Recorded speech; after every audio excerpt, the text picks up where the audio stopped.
Hello and welcome back.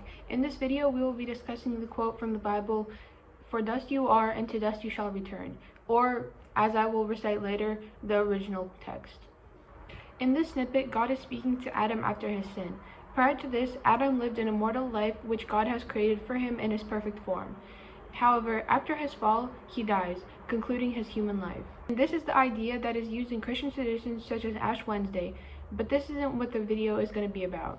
If you simplify this quote, basically, without God we're nothing, which is the idea I would like to explore in this video. Existentialists such as John Paul Sartre, I think that's how you pronounce his name, argue that we create our own meaning and value. But what if we see no value in anything other than God?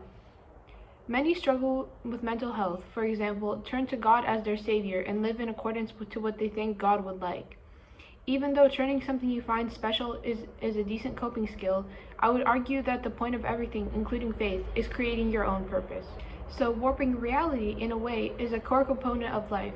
Without it, nothing would exist, because everything is an interpretation of something. Faith and religion, too, give you something to latch onto in the bare world. Entertainment, art, everything. However, there's a difference between creating your own so-called entertainment and believing in God. With God, He exists and He will eternally continue to exist, and has existed before you. This gives you security, and you won't have to do much else besides prayer and adhering to certain guidelines.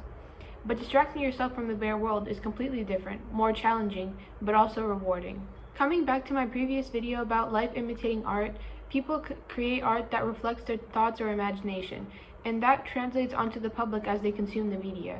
So pulling inspiration out of your mind and then manifesting it in a physical form is far more distraction effective than as a pre-made concept, such as religion or faith. To conclude, "For dust you are, and to dust you shall return," asks us to be pure and one with God.